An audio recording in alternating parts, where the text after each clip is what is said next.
fugido para algum São lugar. São 29 pessoas que estavam envolvidas. Que massacraram aquela pobre gente. Então, e aqui foram é esses dois massacres. Nós tivemos ajudados um pouco de sorte, mas pela dedicação, né, de uma equipe de primeiríssima qualidade, coordenada pelo Dr. Nilo Batista, chegamos a esses resultados rapidamente. Aqui são os 4 do massacre da Candelária. Tá, então, no meio de tudo isso, tem mais nos alguma resta... coisa aí? Tem. Bom, eu sempre tenho bastante coisa. Sei. Não, mas de massacre eu acho que chega, já tá bom. Deixa eu lhe dizer. Nós temos no Rio de Janeiro 2 violências. Uma que vem de natureza juvenil, de baixo para cima, que é contra a qual todo mundo reclama e com razão. Porque são ondas de crianças, de adolescentes, de jovens que vão para as práticas da rua. Desamparados. Os descaminhos, desamparados, abandonados pelo sistema educacional e também desestruturados, vamos falar aquilo que é real, pela televisão. Televisão, Jô, fez um grande mal. Não faz mal que se fale assim, porque você viu que na televisão americana estão também fazendo uma grande autocrítica nesse momento. Veja o seguinte... Por que você fala tanto da televisão se você já se beneficiou tanto dela, Leonel? Você é um homem tão bom de vídeo, já se elegeu através da televisão. Eu sou do tempo do rádio. Não, no rádio você era ótimo também. Eu sou do tempo do rádio. Mas digo o seguinte, primeira eleição para governo do Rio de Janeiro, você ganhou indiscutivelmente através da televisão, com toda a habilidade que você tem de usar o veículo. Por isso é que eu comento o veículo. Porque a televisão é uma maravilha. Eram 7 as maravilhas, tem que ser 8 agora. Porque a televisão veio mudar completamente tudo. E é diferente do rádio, nada tem a ver com a imprensa escrita. A televisão tem a capacidade do foco. Ela toma alguns grãos de areia, naquele foco, esparge aquilo, envolve todo mundo e diz que era um deserto. Porque ela focaliza um detalhe independente do contexto, se quiser. É uma arma poderosíssima da comunicação. Poderosíssima. O mundo mudou. Tanto que no nosso país, eu costumo dizer que o surto, o surgimento da violência e da criminalidade, Jó, coincide com o da televisão. É tão maravilhoso que, logo no início, os cientistas que descobriram, que inventaram tudo isso, eles logo disseram, isto se destina à educação, se destina à cultura, se destina à boa comunicação. E tem havido muitos desvios de tudo isso. E eu acho que nós devemos lutar para corrigir esses desvios, porque a televisão é uma arma maravilhosa, espetacular, de uma eficiência que nós nem avaliamos ainda hoje. E eu acho que essas ondas e ondas de crianças que deixam o sistema educacional pelo desmantelo, porque são escolas incoerentes, impraticáveis, caem na rua, são bombardeados pelo sistema de televisão, como se desnorteiam, se desestruturam completamente. E aí passam a ser agressivos, param a agredir, passam a buscar os descaminhos e vão se tornando insensivelmente assaltantes, bandidos. Como é que se explicava tudo isso antes da televisão? Governador, como é que se explicava, por exemplo, o gangsterismo de Chicago nos anos 30, a violência nas ruas? É uma outra natureza de violência. O Hitler, aí está. Os massacres, aí o genocídio dos judeus. Aí está. Sem a televisão, como é que se explica essa violência humana sem a televisão? É um outro tipo de violência, João. Nada tem a ver essa violência do Rio de Janeiro com a máfia, com a de Chicago, a de Nova York. Não, isso é uma violência juvenil. E a resposta da sociedade pelos grupos dirigentes foi uma resposta irracional, estúpida, a da repressão. Vamos reprimir, uma polícia em cada esquina, vamos. E daí criaram-se as polícias particulares. E daí os grupos de repressão e daí a um passo para o extermínio. Então, as duas violências, as duas criminalidades que foram se desenvolvendo no Rio de Janeiro foram essas. Esta de baixo para cima, que criou desassossego, a insegurança para todo mundo, e a de cima para baixo, que acabou matando, assassinando. Eu sempre gritei contra isto, denunciei até num programa seu uma vez, que você ficou admirado, quando eu falei que se matava aos milhares, com a média de 20 anos. É uma matança de jovens, justificam, é o jovem criminoso, deixa que mate. Há uma tendência das pessoas, apavoradas com a violência e com os assaltos, que se faça isso. Aqui mesmo, teve uma pessoa no seu programa, casualmente, porque eu sempre que posso, estou lá sintonizando o jogo. Muito obrigado. Sempre que posso. Muito é uma obrigado. hora, assim, um pouco antes da gente ir dormir, é ótimo. Porque você é uma criatividade permanente, constante, colocando os assuntos em debate, aquilo que realmente é atualidade. E eu vi aquele indivíduo, um tal de Sivuca, aquele é um energúmeno, está processado. Ele foi eleito por essa gente que mórbida, compreendeu? Que quer dar o voto, porque ele diz, bandido bom é aquele bandido morto. Quer dizer, ele está fazendo a cobertura, a propaganda do extermínio. Não, senhor, bandido tem que ir para a cadeia. O bom policial é aquele que não mata, prende. Só prende em último caso para defender a vida ou defender a vida do inocente. Jamais fazer da morte um método policial. E é isso que vem sendo feito, foi sendo feito no Rio de Janeiro, passou-se para São Paulo, passou-se para todas as grandes cidades brasileiras, agora especialmente está aqui em São Paulo. Hoje, eu não tenho a menor dúvida, mata-se mais aqui que lá. E veja o quanto isso é perigoso.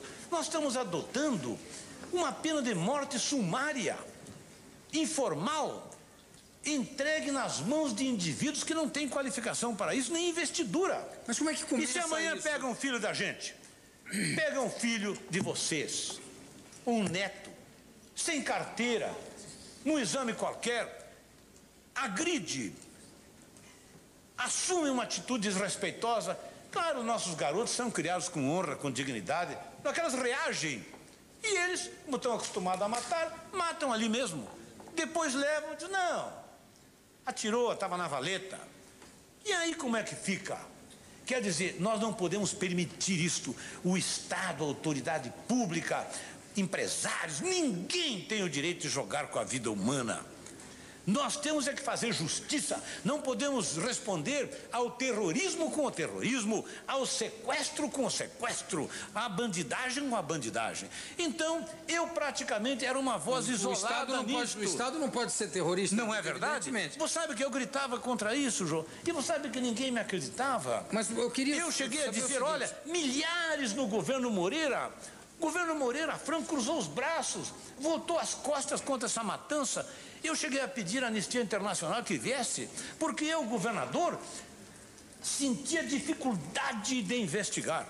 Agora, com esses dois massacres, com esse crime hediondo da Candelária, que matou crianças dormindo, que podiam ser assaltantes, podiam ser criminosos até, mas não se pode fazer isso. Mataram crianças dormindo, depois investiram contra uma favela por uma vingança, né? Desarmados, desumanizados, fizeram aquilo. Bom, isso rebentou como uma bomba. E você sabe que os meios de comunicação do nosso país sentiram que o mundo ia cobrar do Brasil aquilo. Como cobrou. Governador, deixa eu perguntar uma coisa aqui, senão eu não queria fugir do assunto antes de fazer essa pergunta. O que é que faz com que a situação chegue ao extremo de, por exemplo, bandidos já condenados consigam organizar o crime de dentro das cadeias, que vários policiais sejam envolvidos em atividades criminosas e que vários policiais até participem de grupos de extermínio, não é? Qual será o fenômeno? O que acontece? Qual é o fenômeno dentro dessa violência toda que faz com que isso aconteça? E como é que você vai punir um chefe de quadrilha que já está punido dando ordens de dentro de uma cadeia? Veja o seguinte. Eu acho que esta resposta dos grupos dirigentes, das classes dirigentes, da própria sociedade, em querer corrigir a agressividade dos garotos, a agressividade juvenil, com a repressão, foi que criou esse contexto, João. Veja o seguinte, antes de 64, eu já andava por aí, era deputado, eu me lembro muito bem, anos e anos, e não havia nada disto. Mas não havia o tráfico de drogas? Não havia violência. E os não havia nada. Eu te digo o seguinte, podia não haver droga, podia não haver isso. Naquele tempo falava-se em tóxicos. Já havia algumas prisões por tóxicos. Eu fui governador antes de 64. João, mas não havia, essa rede de tráfico de drogas? Não havia criança assaltando na rua, todo mundo podia andar por aí, não havia absolutamente nenhum assalto a banco. As pessoas carregavam dinheiro na mão, assim. Sim, senhor. João, deixa eu lhe contar. Permita que eu lhe relate um detalhe aqui em segundos. Sabe que eu era governador do Rio Grande do Sul? Então, eu, governador, éramos um casal jovem, eu e a Neuza. Chegávamos fim de semana, tomávamos o nosso carro, tinha um carrinho guardado ali. Pegávamos 3 crianças. Eu tinha comprado uma barracazinha na Alemanha, botava a barracazinha ali, as coisas de fazer churrasco, café. Eu ia buscar um lugar pelo interior, ou na praia, em algum lugar para acampar. E lá ficava o sábado, domingo, com as crianças, não levava segurança, não levava uma arma. E não foi uma vez, foram dezenas de vezes, porque nós gostávamos de fazer esse programa. Hoje, não se pode parar numa estrada para mudar um pneu. Não havia isso. Isso veio esse crime organizado, com o ambiente, veio com o ambiente da violência de 64. Veio com a cultura da violência. Aí entrou a televisão, os serviços policiais, que eram até bem organizados contra os punguistas, contra um ladrão, outro, foram desmantelados para serem empregados na repressão política.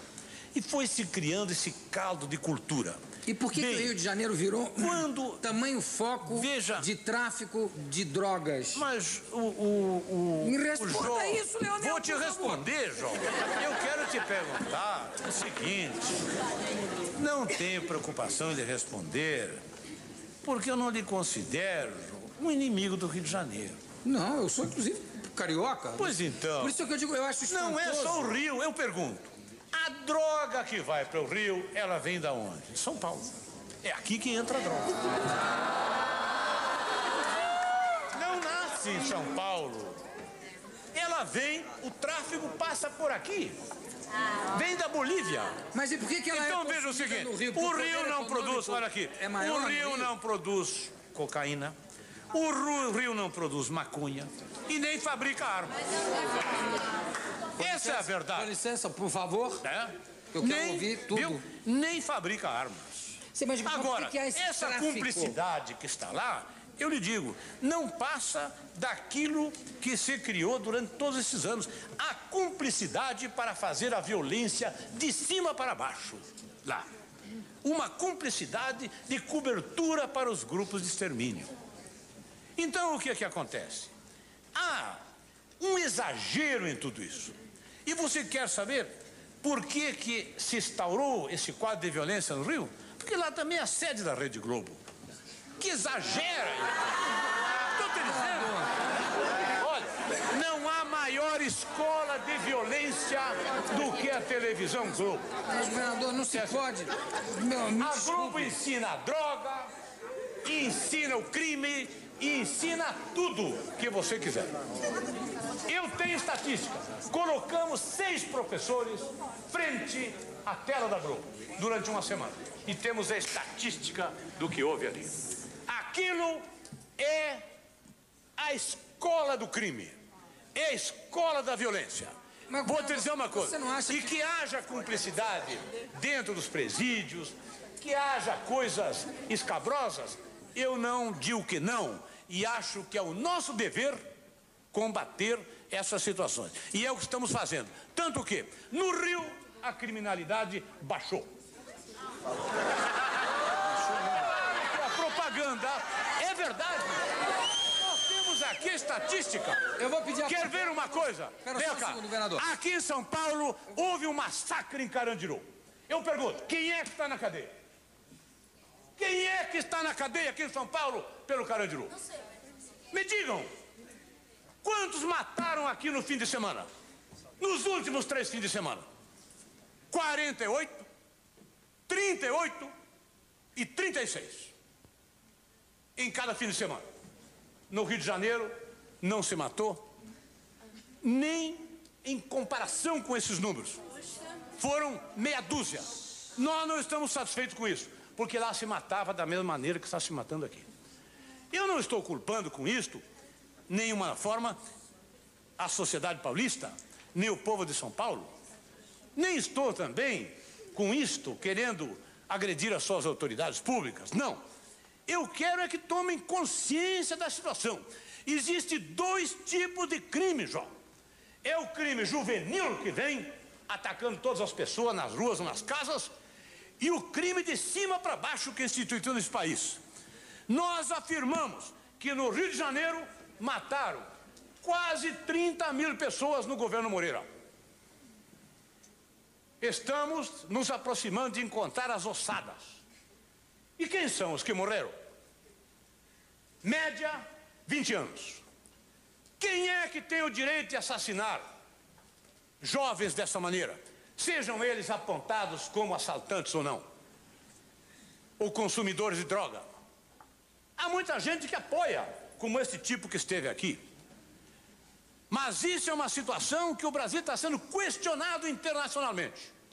Isso só veio a furo depois desse massacre da Candelária ou de Vigário Geral, para que todos tomassem consciência do que passamos a viver aqui. Isso é um dado da crise brasileira.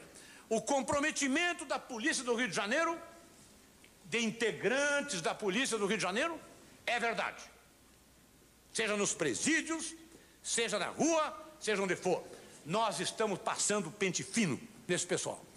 O mesmo rigor que adotamos para apurar, estamos apurando outros massacres, como o de Nova Jerusalém, que hoje foi condenado a 90 e tantos anos de prisão, um tipo, que não pode ser porque tira 30 e termina, mas oficialmente foi.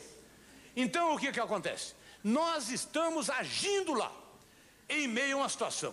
Agora, quando eu me apresento aqui dessa forma, portando um certo ressentimento, é pelo seguinte, porque no dia 12, precisamente naquele feriado, eu estava praticamente só lá no Rio de Janeiro, meus colaboradores estavam fora. Eu digo, bom, o plantão é meu. Peguei um helicóptero, estive em Angra, estive em Cabo Frio, fiz vários vais-vens da Barra, Grumari, até Itaipu, Niterói, observando. Jó, eu nunca tinha visto espetáculo mais esplendoroso da minha vida do que aquele. Ver 2,5 milhões de pessoas fazendo o seu lazer na praia, tranquilamente, ao longo daqueles 70 quilômetros. Não ocorreu rigorosamente nada, a não ser uma ruaça, uma desordem de garotos ali sobre Ipanema, uma coisa irrelevante, circunscrita, que não molestou sequer 0,1% de toda essa multidão. E eu me senti indignado como governante, como alguém que está lutando contra essa ordem de coisas. De repente, a TV Globo vai ali, mete o foco ali naquilo ali. Mete o foco naquilo ali. Chega no Jornal Nacional, joga aquilo, forneceu as imagens para a CNN, para o mundo inteiro, repete 3 noites seguidas no Jornal Nacional, uma coisa irrelevante, que não tinha nada que ver com aquele espetáculo, rebentando com o turismo do Rio de Janeiro, dando cobertura para toda esta posição discriminatória, quase que racista, de apresentar aquela juventude que vem dos bairros porque é escurinha, como se viesse massacrar, viesse roubar. Não houve naquele incidente uma pessoa de cabeça quebrada, não se tirou ninguém na ambulância, não houve nada, rigorosamente. Não houve um roubo, não houve um assalto, não houve nada, rigorosamente. A não ser uma ruaça de garoto ali. Apresentou aquilo no mundo como se fora um terremoto social. Mas, viu? Governador, eu vi outras, o Rio de Janeiro, eu vi outras televisões, as pessoas comentando, eu sei, entrevistas com chefes de gangue dizendo o seguinte: olha, nós vamos lá para brigar uma reitoria. Vocês também se deixam influir por uma onda, compreendeu como é? Que vai se criando, ela tem um poder muito grande. Ela, com essa audição que tem, ela vai criando um ambiente, ela tem muito peso. E essa que é a verdade. Quer dizer, o governo do Rio de Janeiro não tem outra posição senão, primeiro, eu vou amanhã ao presidente da República pedir uma providência do governo federal contra o mal que a Globo fez ao Rio de Janeiro. Vou questionar, porque ninguém tem o direito de usar os canais de televisão dessa forma. O canal de televisão não, e de rádio não é como um jornal, que o sujeito vende e compra quem quiser. O canal de televisão pertence a todos, pertence à nação. O concessionário de um canal de televisão é como um concessionário de uma linha de ônibus. Ele não pode transportar uns contra os outros. A Rede Globo mentiu. Ela espargiu pelo mundo uma mentira. Ela podia fazer uma reportagem sobre tudo e depois apontar aquilo ali, aquele grão de areia e dizer: infelizmente, né, houve isso por parte de alguns irresponsáveis. Mas fazer essa propaganda contra o Rio de Janeiro, por que destruir o turismo do Rio de Janeiro? Depois daquelas reportagens eu pergunto: quem vai comprar passagem para o Rio de Janeiro? Os cancelamentos estão lá. Quer dizer, por que criar aquela discriminação contra os rapazes e moças que vêm dos bairros? Por que isto? Mas não tem o direito de fazer isto. Mas agora, eu duvido. Não houve violência porque ninguém se machucou. Uma arruaça de garoto. Graças a Deus ninguém não se pode machucou. Apresentar para o mundo. Isso não tem força de notícia, de expressão. Não tem para fazer esse mal contra o Rio de Janeiro. Eu, francamente, eu não posso crer que fosse conveniente que houvesse uma briga de garoto aqui no centro de São Paulo. Você acha que foi superdimensionado? Claro que foi explorado.